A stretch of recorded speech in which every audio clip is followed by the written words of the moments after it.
Hey, what's up, guys? My name is Deanna, and I am an ever-evolving nomad on a spiritual and physical journey. Today, I want to talk about human connection in the context of being a full-time traveler. But really, this could apply to anyone, whether you are an expat and you've just moved to a new place, whether you just moved one state over, or even if you're someone who is living in the place where you've always lived, but you're on a journey and you feel like you've outgrown a lot of the people around you, or even if you just don't have a strong network of people and you desire to have that. So by far, the number one question that I get asked, both from people back home as well as people that I meet on my journey, is, do you get lonely? And the answer is, of course not. No, I'm just kidding. The answer is yes, of course I get lonely. And this is something that was very surprising for me because I'm someone who loves alone time. Like, seriously, I love to be by myself. I require quite a bit of it in order to be the best version of myself. And so the fact that I got lonely on this journey really kind of threw me for a loop. So I had to figure out ways to make sure that I feel connected to the people that I love, but also connected to myself in order to combat that feeling of loneliness. So something that I have found to be important is maintaining my connections with the people that really feel like home to me. So for me, because I am from the US and I'm traveling, the nearest to my home that I've traveled in terms of time zones is Western Europe. And so for most of my journey over the course of the past year, I have been 8 hours or more away from the people that I love. And so we've needed to find ways to connect that don't necessarily include catching up in a Zoom call or a phone call where we both need to be available at the same time. So for me, the number one thing that helps me to feel connected when I'm not able to have an actual call is voice notes. I love voice notes.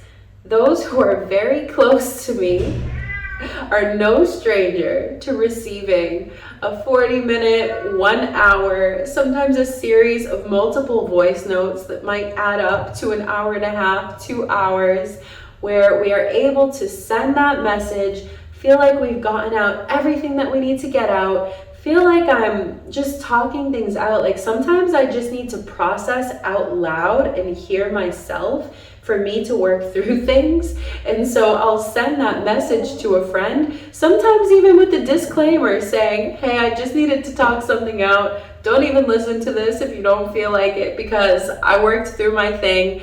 They always do listen to it and always get back to me, but it's helpful even just to do that. And I love receiving these long messages back. It doesn't have to be a long message. Like, even receiving a 30-second voice note from someone that I love saying, hey, I miss you, just thinking of you, hope everything's going well, really makes me feel so much more connected to the people that I love at home.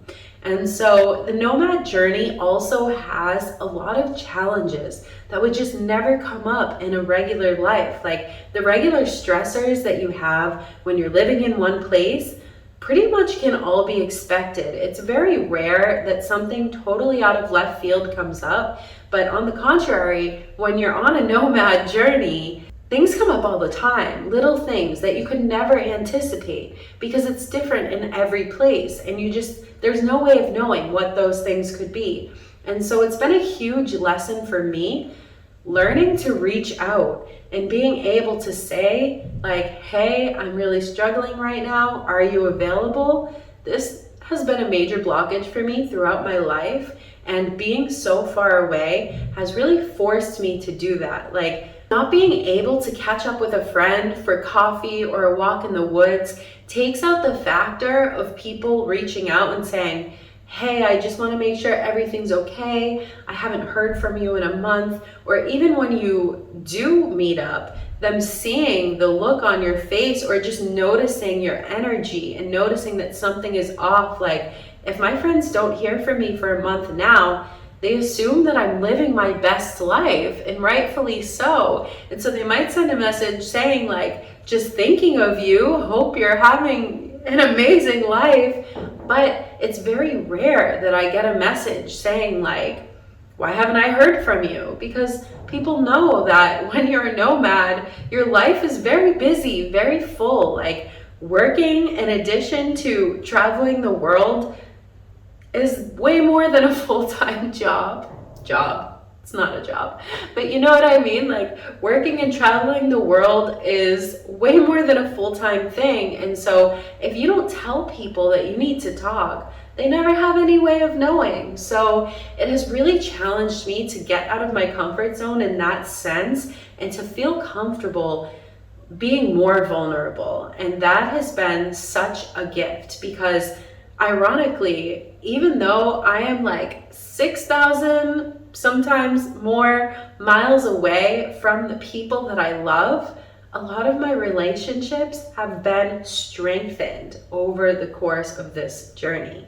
So something else that's been really helpful for me in this journey is connecting with like-minded people along the way. And so this isn't always as easy as it sounds, because for me, if I spend time with people who are not like connected on a soul level, I leave that interaction feeling more lonely than I would have been if I didn't have that interaction at all. And so it's really important for me to find people who are in the kinds of communities that I would be immersed in when I'm back home. So for me, that's specifically spiritual communities, really. And so I find myself having to put myself out there and be more comfortable going to events alone. For instance, if I see a circle, like a communication circle, a sharing circle, a moon circle, I am always down for a circle. I could just as easily go to a yoga class, a group meditation, all kinds of different events where there are different healing modalities. Maybe it's a sound bath or whatever. But the best way to make connections that I have found has been through circles. And the reason for this is that when you are in a sharing circle, you're forced to really connect deeply with people. So everyone is sharing from their heart. People are really tapped into the heart space in these events.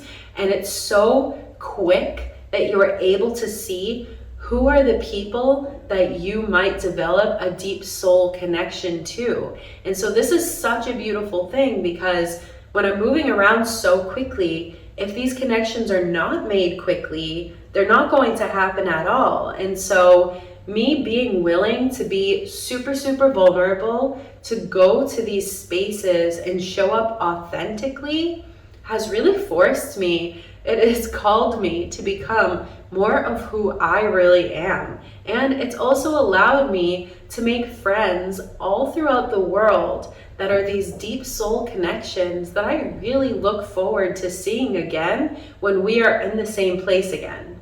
But ironically, the best medicine that I have gathered throughout my nomad journey in terms of not feeling disconnected actually has nothing to do with meeting new people or staying connected with people back home, but rather to connect more deeply with myself. So for me, this looks like getting more consistent with my spiritual practice. This includes meditation, breath work, dancing to feel connected in my body, connecting with Mother Earth. So for example, going outside, putting my bare feet and my bare hands on the earth, and truly just feeling the connection that I have to the earth, feeling that I am one with the earth, helps me to remember that this body is a temporary home, and that I have the constant support of my higher self, of my spirit guides, of my ancestors. As one of my dear friends would say, we all have a stadium full of ancestors cheering for us in everything that we do. And when I connect with the earth, it really helps me to feel that more strongly. And when I feel that connection, it's really easy for me to tap into the truth, which is really a truth for all of us, that I am my own biggest supporter. I am my own best friend in the world, and I am the one being that will always be here for myself as long as I am in existence. So this has nothing to do with like losing people throughout our lives, outgrowing people throughout our lives. Sure, these things happen, but truly at the end of the day, we are living a temporary human experience, and you really can't always count on everyone that you know to be physically present with you.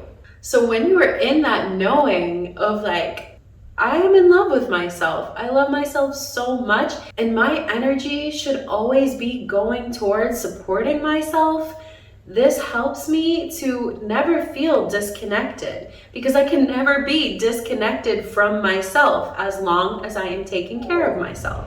And all of these things help me to tap into the knowing of something that I've understood intellectually for quite a while, but I don't think I was really embodying it until I was on this journey. So if you are on a spiritual journey, I'm sure you are familiar with the concept that first we have the intellectual understanding of something, we're able to talk the talk, so to speak, but with the embodiment is when we truly start walking the walk, right? So it takes time to get to that embodiment, and it's just all of the experiences that we accrue along the way that further help us to understand the multifaceted existence of any given concept in order for it to become an innate part of our beings. And so the number one thing that helps me to never feel disconnected is to understand the interconnection between myself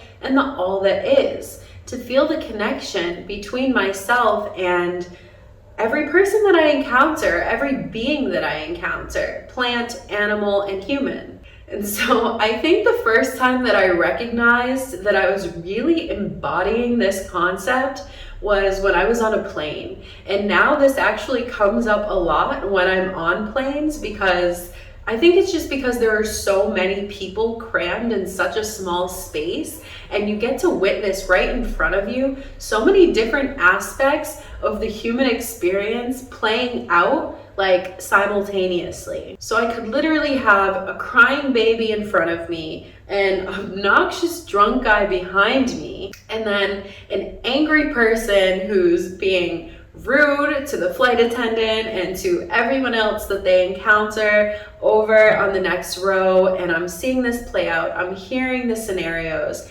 and when I can actually sit there and feel like this is just another aspect of me living out a different version of the human experience in order for this like collective record to gain all of the different experiences that we need to continue like ascending as a collective, that's when I know I'm really in alignment. So on a very physical level, one of the first things that I would do in order to tap into this feeling is like, let's use the rude person as an example. When you see someone who is spouting anger at people around them, I would just go through a list in my mind of all of the things that could have happened to justify why this person is feeling this way, why they haven't worked through whatever it is that they need to work through in order for them to move through the world this way. When I can truly see that person as myself, I really think that the embodiment of this concept is like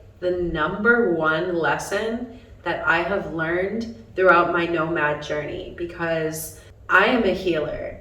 I know that my soul's work is to help others overcome limiting beliefs, to help others be inspired to live the life that they desire, and to help others overcome trauma that is continuing to keep them in a box.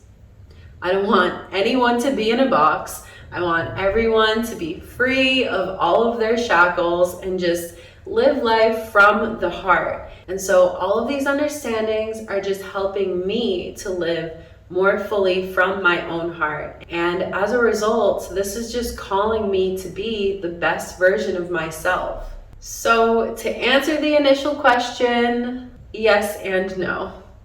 Traveling solo full-time can be lonely, but if you are truly taking care of yourself, it's really not. It's actually the most fulfilling, least lonely experience that you could possibly have. And I know that whenever I do come back into physical union with the people that I've already known and loved, and with the people that I've grown to love along the way, that it will just be that much sweeter. So thank you for watching this video. If you enjoyed it, feel free to give it a thumbs up. I wish you a life full of journeys that are fulfilling, where you feel connected to the people around you, but most importantly, to yourself. Bye.